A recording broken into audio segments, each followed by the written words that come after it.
E a gente está aí trazendo opiniões isentas de um jornalista não patrocinado. Muito bem. Jornalista vocacionado. Muito Sigam bem. lá. Então sigam o Thiago Parijani. Eu agradeço a todos vocês.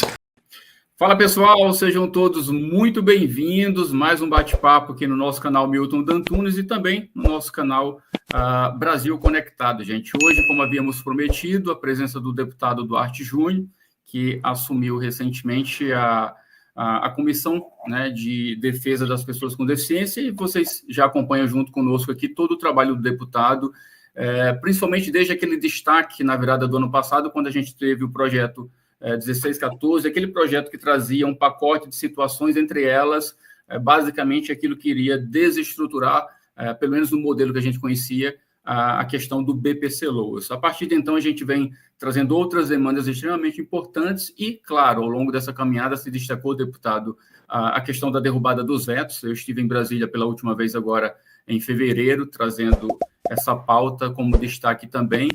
Veto 02, que era do nosso interesse, assim como o veto 04, que demos destaque também para o nosso público, em especial o veto 38. Eu sei do envolvimento do deputado em toda essa tramitação, nessa corrida contra esses vetos, para que fossem derrubados, e graças a Deus a gente conquistou isso agora no último dia 17, e estes serão um dos temas principais desse bate-papo. Eu quero dar as boas-vindas ao deputado com muito orgulho, poder trazer alguém que luta tanto pelas nossas pautas como o senhor.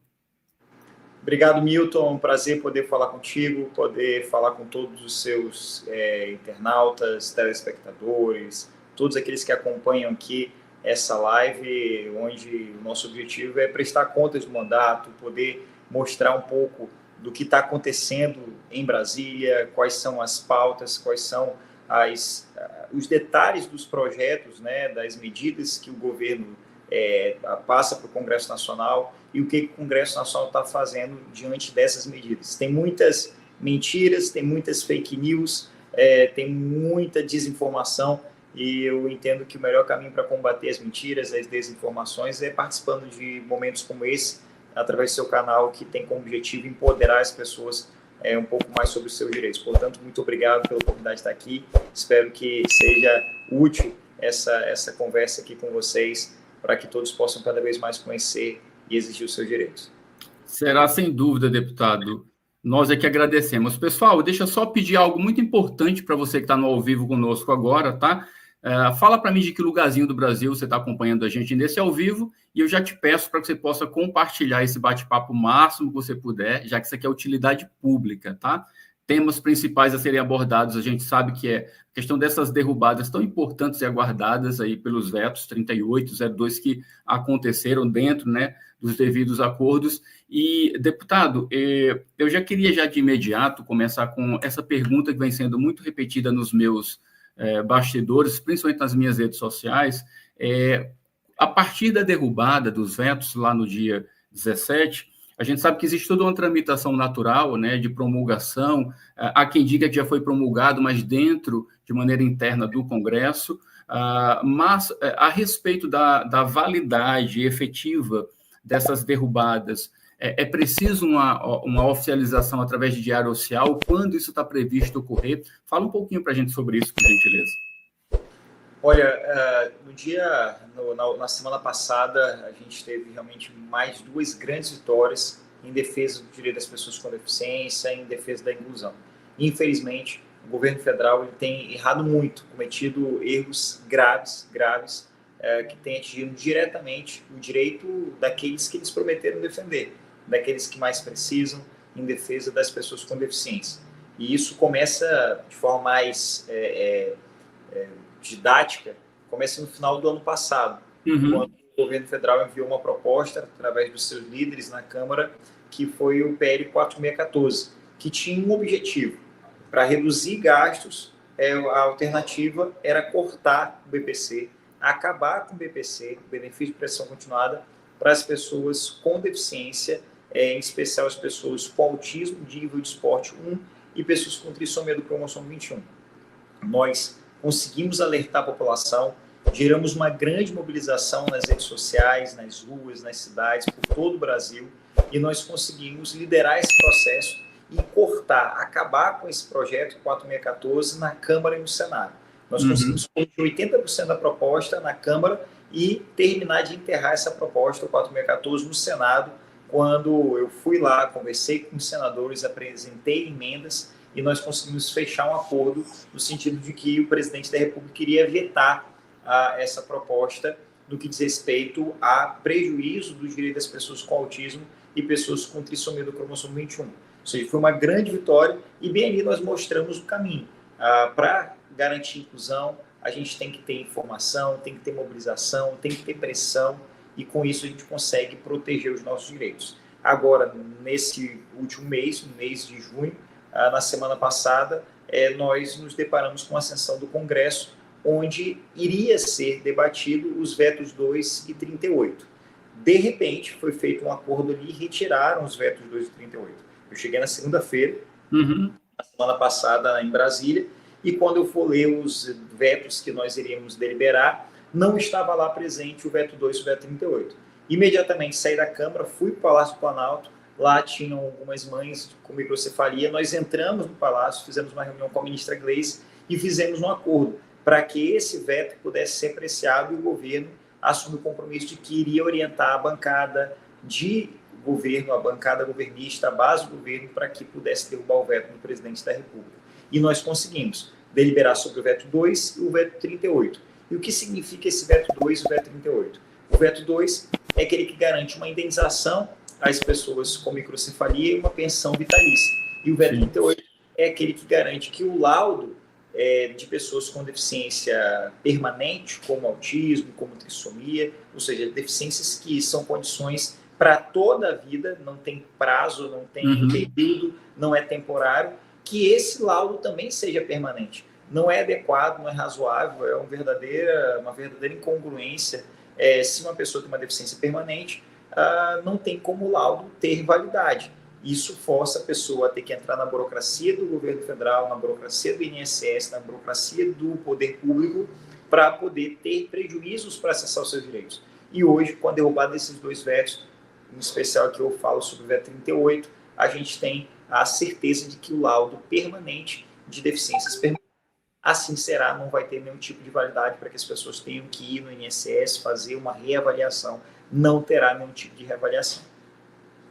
E dentro dessa tramitação do que aconteceu, deputado, quais são os passos agora na prática para a gente dizer que, de fato, porque uma das perguntas que eu tenho mais recebido principalmente dos aposentados por invalidez, que também são alcançados aí pelo veto 38, e me perguntam, Milton, já está valendo? Eu já posso me considerar uma pessoa isenta de uma possível convocação indevida?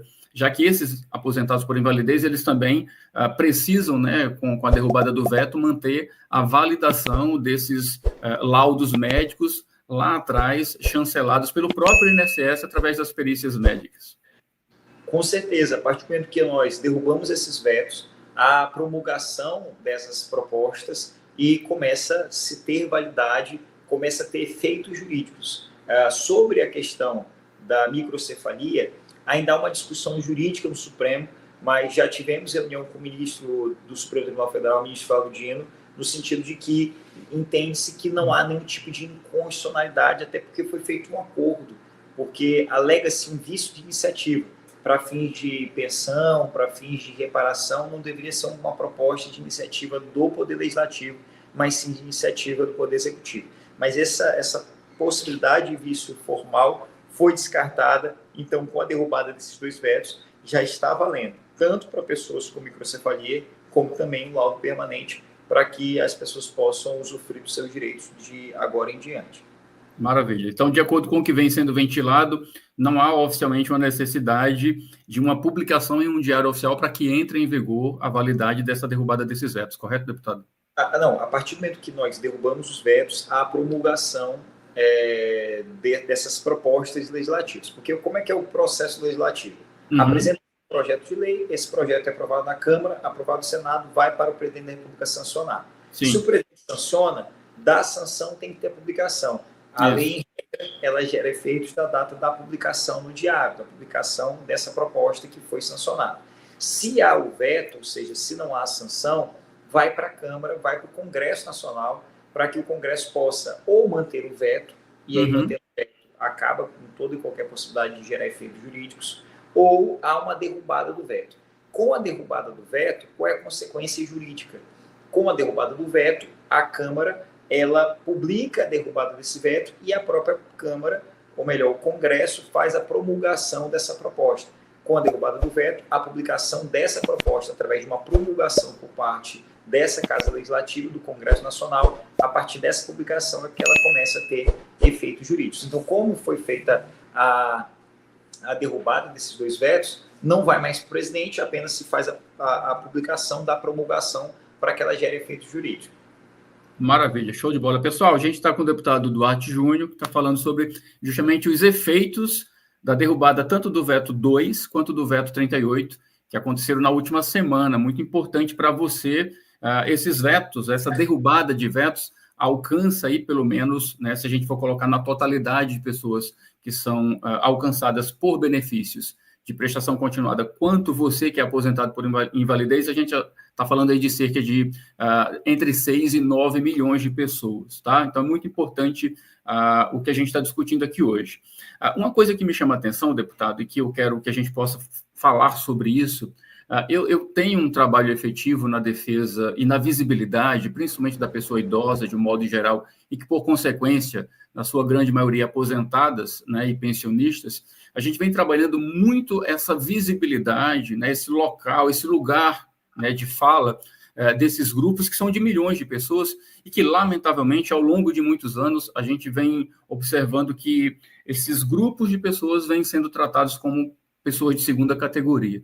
Então, o trabalho que a gente efetivamente faz de colocar essas pessoas no seu lugar de fala, no seu lugar de destaque, dentro principalmente dos campos da política, é extremamente importante. Daí o destaque que eu dei para personagens, né, como é o deputado Duarte Júnior nessa luta pelo direito da pessoa com deficiência e, de um modo geral, já que eu observo que a tua pauta não se limita, né, a questões como essa. Você tem trabalhado de uma maneira muito mais ampla, alcançando, inclusive, as pessoas idosas também. Dentro desse leque de trabalho que a gente tem desenvolvido, desde 2019, eu tenho ido para Brasília e apresentado a vários parlamentares, seja de esquerda ou de direita, já que a gente trabalha com um congresso muito amplo, essa questão dos próprios recentes, né, descontos associativos e sindicais, que virou um grande escândalo, né? O Metrópole foi veiculando isso através, inclusive, de muita coisa que a gente trouxe através do nosso canal, que é pequenininho, mas que tem, graças a Deus, um alcance e um respeito significativo. Resultado disso é o que a gente está vendo aí. Ontem eu acompanhava ao vivo a transmissão lá, daquela audiência conciliatória com o ministro Toffoli, juntamente com toda a equipe, né, da Previdência e entre outros. Eu queria que o deputado pudesse trazer uma fala, eu vi que você tem uma fala efetiva sobre isso também, no que a gente pode continuar fazendo, principalmente, para que essa farra do que aconteceu não acabe realmente em pizza. Porque o que é que acontece? Hoje o governo está mais uma vez pleiteando, né? Contrário ao que ele fez lá durante seu período eleitoral, está pleiteando que essas pessoas, no máximo, recebam, se receberem, a devolução desses valores descontados, e sem, basicamente, praticamente, o direito de reivindicar um dano moral que está claro que ocorreu. A gente viu aí cerca de 9 milhões de pessoas sendo afetadas diretamente por isso, e eu acredito que, infelizmente, isso está longe de ter um final feliz. Mas eu queria falar do deputado, já que você vem falando sobre isso também, e graças a Deus a CPMI foi basicamente aprovada na semana passada também, né? Com certeza. A nossa prioridade é fazer com que esse recurso seja devolvido imediatamente às pessoas que foram lesadas. É preciso, para além da devolução do recurso, é preciso também identificar e punir quem cometeu as fraudes, quem cometeu crimes. A gente não pode aceitar, não importa se foi uma instituição financeira, se foi uma associação de trabalhadores rurais, de aposentados, pensionistas, não importa se foi um governo da direita ou se foi um governo da esquerda. Quem cometeu crimes tem que ser punido com todo o rigor que a lei prevê. Já foi lida a instalação da CPMI na última sessão do Congresso. A CPMI é uma realidade, ela vai acontecer. Eu tenho me articulado ao máximo como deputado federal para que eu possa fazer parte dessa CPMI como membro titular, fui presidente do PROCON do Estado do Maranhão, fui presidente do PROCON do Nordeste, sou advogado, e o objetivo de fazer parte dessa CPMI é para que a gente possa fazer uma investigação séria. A gente não pode fazer uma investigação com partidarismo político. A gente não pode, só porque o parlamentar é da direita, ele vai passar pano para quem é da direita e querer investigar, fiscalizar, multar só quem é da esquerda. Não pode isso. Da mesma forma, se o sujeito é da esquerda, ele passa pano para quem é da esquerda e vai inspecionar, fiscalizar, autuar, buscar apurar a responsabilidade de quem é da direita. Aqui não é uma questão de direita e de esquerda, aqui é uma questão de país, de restabelecer a credibilidade que o INSS já perdeu há muito tempo, de fazer com que o INSS funcione de verdade, mas funcione não para aumentar privilégios, não para poder beneficiar quem quer roubar, quem quer fazer coisa errada, mas que funcione para cuidar daqueles que mais precisam. Afinal de contas, é para isso que existe o INSS. Então, a gente está avançando, a Câmara Federal, o Congresso Nacional tem poder de fiscalização, é da atividade parlamentar, a fiscalização dos órgãos do Poder Executivo, dos órgãos do governo federal. Então, eu estou realmente muito entusiasmado com essa possibilidade e tenho muita fé de que a gente vai conseguir, sim, iniciar os trabalhos e de que eu vou participar dessas investigações. Maravilha, deputado. Tiagão, dá as boas-vindas para ti agora, meu amigo. A gente está aqui nesse bate-papo, já começamos há alguns minutos. O deputado já conseguiu confirmar para a gente, eu estou lendo alguns comentários aqui, pessoal, até ratificar o que foi falado agora há pouco. Ao longo da live, muita gente vai chegando e não pega do início, então até aconselho a você, tá? Chegou agora atrasado, começa a assistir do início para você entender, tá? A gente abordou agora há pouco, inclusive, que não se faz necessário, dado todo o andamento que o projeto 5332, que foi transformado em veto 38, tá? Não se faz necessário que ele seja publicado em diário oficial, pessoal. Uma vez que o veto foi derrubado e que o projeto já havia sido passado pela mão do presidente Lula, que no caso vetou ele de maneira integral, com a derrubada do veto, ele é promulgado, tá? Essa derrubada é promulgada e a lei entra em vigor imediatamente. Então, bora parar com essa situação. Vai ter que sair em diário oficial? Não vai ter que sair em diário oficial a derrubada do veto, tá? A derrubada do veto automaticamente faz a lei que já havia sido aprovada pelo Congresso Nacional entrar imediatamente em vigor, que é o caso agora. Então, já tranquilizem o coração de vocês sobre essa questão, para que vocês não fiquem alimentando essa ansiedade de maneira desnecessária. Fala, Tiagão, seja bem-vindo, meu amigo. Está sem áudio. Muito boa tarde a todos aí. O deputado Duarte já passou por uma dessa também, que eu estava vendo a entrevista dele aqui com o Vitor Brown, né? Entrou sem o áudio lá na Jovem Pan um dia. Eu entrei agora aqui também para relembrar. É um grande prazer estar com vocês aqui. Gosto muito do trabalho do deputado. Vejo ele como um político da nova geração, o político que fala o que o povo consegue entender, né? Que antigamente, não sei se ele é contemporâneo meu, eu estou com 45, ele está com uma cara que tem até um pouco menos do que eu aí. Na nossa geração, a gente costumava ver palanque político, onde o político falava e ninguém entendia nada, parecia a audiência do STF, né?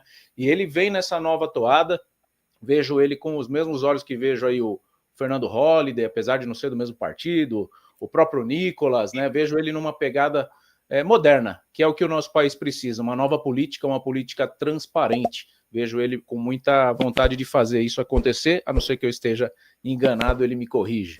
A pergunta que eu deixo aí para o nobre deputado federal, que divide a tela aqui com a gente, é a seguinte: o que levou o deputado para a luta pelos menos favorecidos, aí no caso o BPC Loas, né? Estava vendo ali a briga pela questão de atrelar, né, o salário mínimo para nunca ter essa disparidade. Essa daí é uma outra pergunta que eu tenho, mas o que levou o deputado a se engajar na luta pelos necessitados, os idosos, os BPCs? Porque hoje eu vou te contar, deputado, a gente fez um movimento muito grande aqui já para ter uma bancada de deputados aí para representar o aposentado e pensionista em Brasília, e isso não funcionou devido à falta de união do aposentado nas urnas, né? A gente sentiu na pele.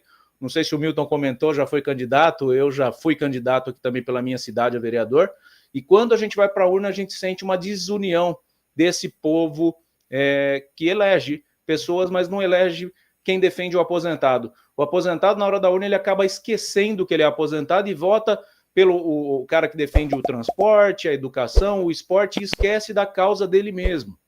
Às vezes vota por simpatia ao filho. Então, o que trouxe o deputado? Foi a base eleitoral que consolidou você na primeira candidatura, ou isso é um movimento novo? Você está defendendo esse povo agora, depois de eleito? Olha, agradeço aí a participação, agradeço as palavras, mas eu sou um pouquinho mais novo, viu? Apesar, iluminação, estou vendo que aí está com uma boa iluminação, uma luz aí mais aqui, está um pouco mais escuro, mas eu estou com 38 anos, mas ainda assim a gente está ali nessa mesma faixa etária. Mas brincadeira à parte, eu procuro fazer aquilo que eu acredito. Eu não venho de família de político, eu não venho da política, nunca imaginei um dia disputar a eleição. Sou advogado, sou professor, fiz mestrado na UFMA em Políticas Públicas, doutorado em Direito Constitucional no IDP em Brasília, e desde quando eu assumi o PROCON, eu tive a oportunidade de entrar no poder público, de ingressar no serviço público para poder fazer aquilo que eu entendo que é correto. Costumo afirmar em sala de aula que não há diferença entre a teoria e a prática, está de frente está errado. E no PROCON a gente conseguiu fiscalizar setores que nunca foram fiscalizados, instituições financeiras, combater o cartel do combustível, baixar o valor da gasolina no Maranhão. Na época em que eu fui presidente, o Maranhão tinha a gasolina mais barata do país, São Luís, a capital, era a cidade com a gasolina mais barata da federação. Aprender ônibus com mais de 15 anos de circulação, renovar a frota de ônibus em mais de 67%, ou seja, servir as pessoas. Por mais que seja difícil fazer o que é certo, a gente conseguiu fazer, e eu posso testemunhar. Por mais sacrificante que seja, o resultado é gratificante.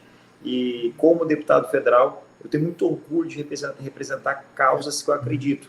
Eu sou pai do Luca, o amor da minha vida, minha esposa está grávida do Levi, outro menino, e o Luca, ele tem trissomia do cromossomo 21. E só quem sente sabe a importância da inclusão.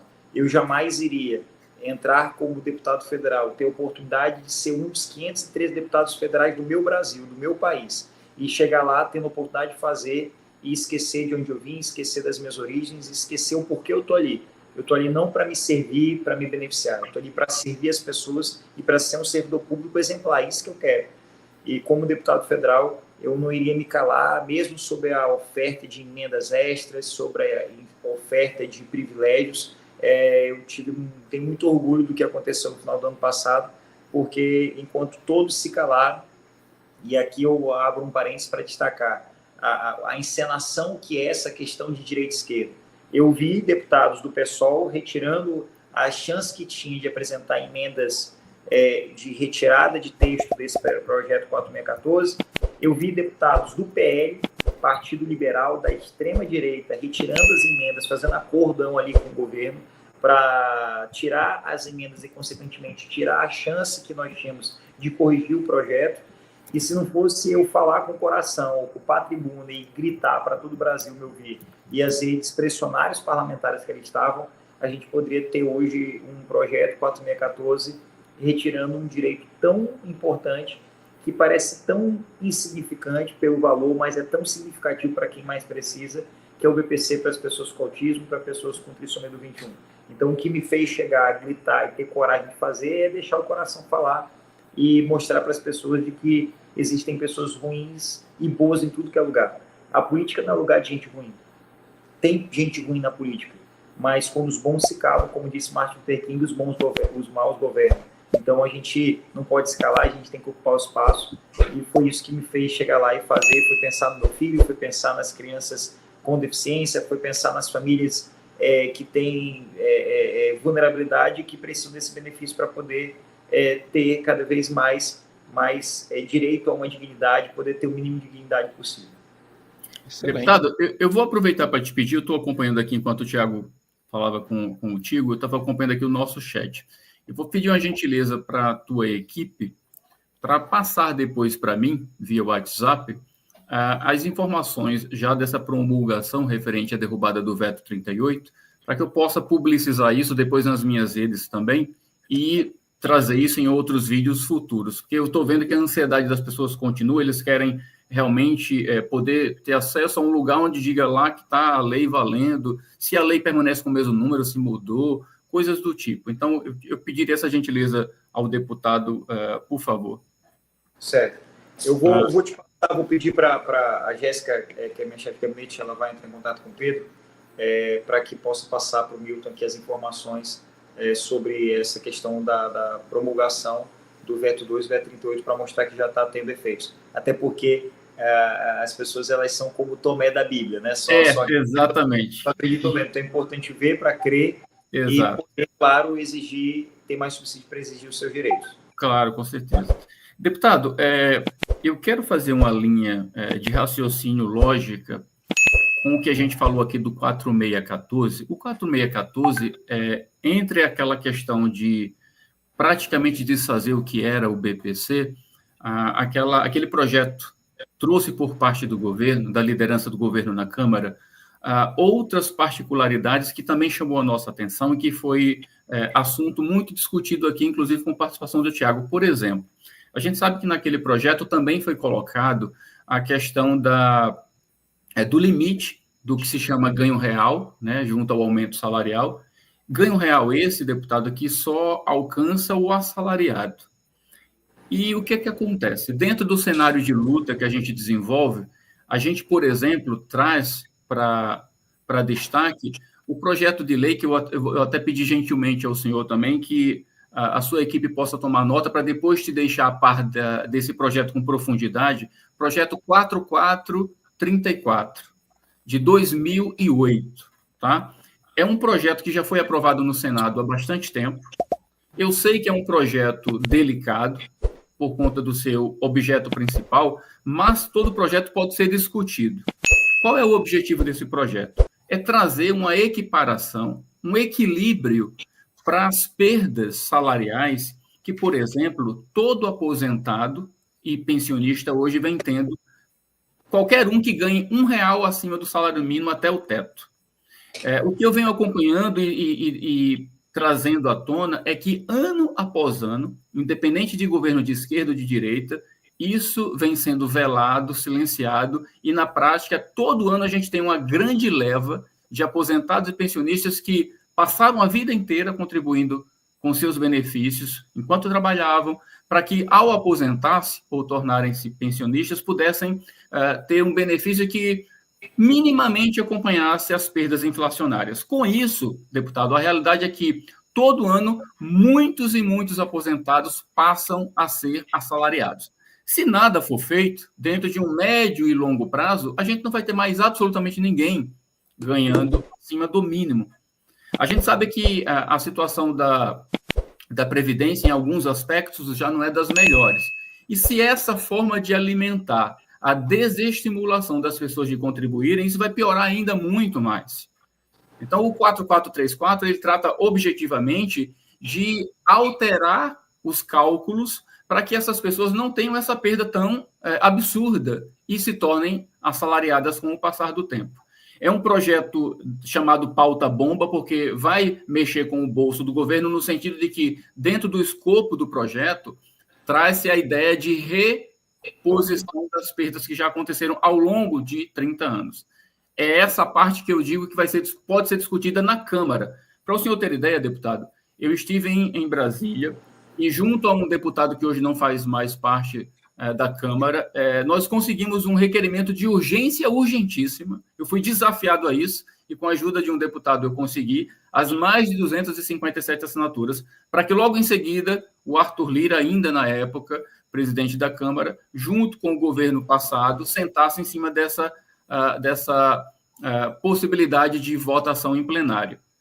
Não me assusta ou não me chama a atenção de maneira surpreendente o atual presidente fazer a mesma coisa, porque é uma pauta bomba. Mas eu preciso muito, o senhor que já é perito em desarmar bombas, nos ajude a dar destaque a esse projeto, porque ele diretamente alcança pelo menos 12 milhões de pessoas que hoje gritam aos meus ouvidos por socorro, que é justiça para estes homens e mulheres que hoje poderiam estar vivendo uma velhice com maior qualidade.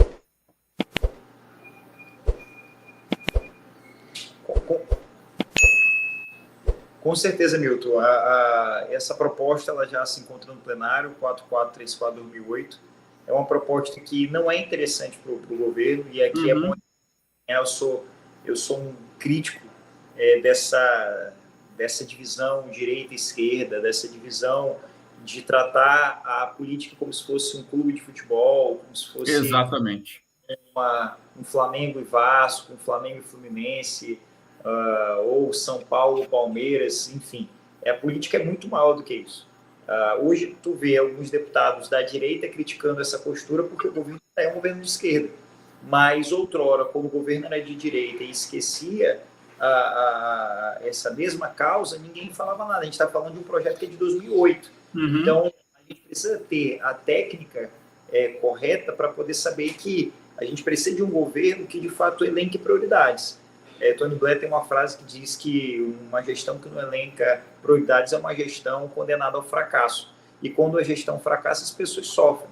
O que é prioridade? É cuidar das pessoas. O que não é prioridade? São os supersalários, são as regalias do Supremo Tribunal Federal, do Poder Judiciário, as regalias do próprio Poder Legislativo, do Poder Executivo, são as diárias para viagens. Então, a gente precisa enxugar, cortar gastos e garantir direitos.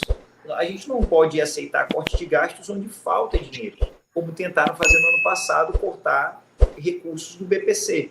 Então, de fato, é um projeto que ele não tem uma tendência de ser pautado, porque a gente está num período aí de recessão, de inflação, de uma máquina administrativa muito pesada, mas a gente precisa mobilizar, a gente precisa pressionar, a gente precisa ocupar as redes, ocupar os espaços.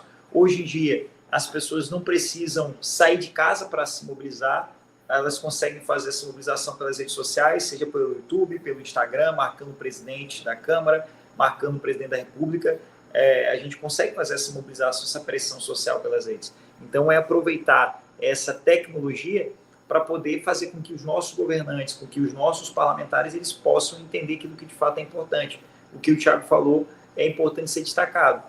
Não adianta nada a gente ter políticos, ter pessoas que se doam pelos aposentados, pelos pensionistas, pelas pessoas com deficiência, se chega na hora da eleição, essas mesmas pessoas, elas vendem a chance dela de mudar a realidade por R$50, R$200.